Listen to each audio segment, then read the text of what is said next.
जय Hind dear student. Question है the mass M shown in the figure oscillates in simple S harmonic motion with amplitude ए।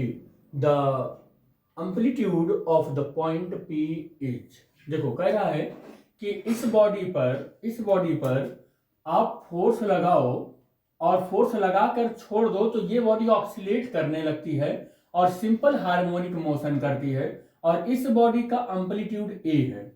तो अगर मैं कहूं कि ये जब फोर्स लगता है एफ फोर्स तो इसमें जो कंप्रेशन या रेरफेक्शन या एक्सपेंशन आता है वो x1 आता है या इसमें जो एक्सपेंशन आता है वो x2 आता है।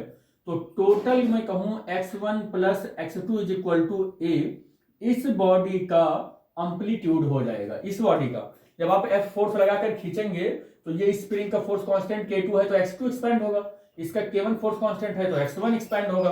तो total expansion x1 plus x2 equal to A और यही ए या टोटल ये जो डिस्प्लेसमेंट है यही इसका एम्पलीट्यूड होगा।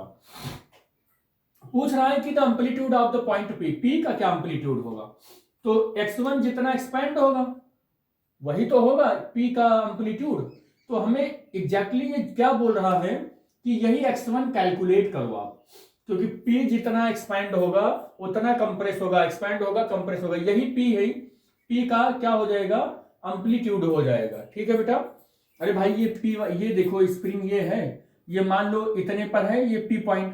अब ये अगर x1 एक्सपेंड हो गया, ये x1 एक्सपेंड हो गया तो यही इसका एम्पलीट्यूड हो गया A1। यही P पॉइंट यहां आ जाएगा, कंप्रेस होगा तो यही यहां आ जाएगा, यहां पर आ जाएगा P पॉइंट, तो x1 कंप्रेस भी होगा तो यही इसका क्या हो जाएगा एम्पलीट्यूड हो जाएगा P1 का, या A1 कह दें इसको, A1 कह दें। तो P कभी यहां आएगा कभी यहां आएगा, इस पॉइंट से कभी यहां आएगा कभी यहां आएगा और x1 एक्सपेंड हो रहा है, यही तो हो रहा है, x1 एक्सपेंड हो रहा है तो इसका एम्पलीट्यूड क्या हो जाएगा, यही तो हो जाएगा A1 ही तो हो जाएगा।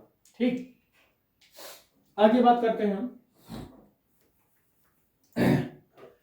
ये सेम फोर्स ही लग रहा है दोनों पर, F फोर्स से जब आप खींच रहे हैं तो दोनों पर सेम फोर्स लग रहा है लेकिन डिस्प्लेसमेंट अलग अलग हो रहा है। तो हम ये कह सकते हैं कि F इज इक्वल टू क्या होता है K और X होता है। तो सेम फोर्स पर ये हो रहा है तो ये कितना हो जाएगा K1 X1, इसी फोर्स पर ये भी एक्सपेंशन हो रहा है F equal to K2 X2। दोनों फोर्स, दोनों स्प्रिंग के लिए फोर्स सेम है तो लिख सकते हैं K1 X1 equal to K2 और X2 लिख सकते हैं।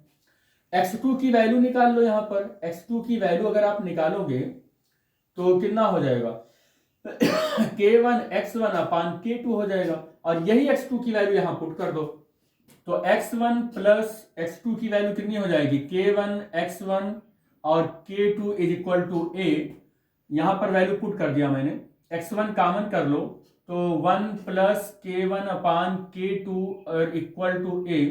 इसको थोड़ा सा सही कर लो तो x1 इक्वल टू कितना हो जाएगा K2 प्लस K1 अपान K2 और इक्वल टू A और x1 इक्वल टू कितना हो जाएगा K2A अपान K1 प्लस K2, यही आ जाएगा।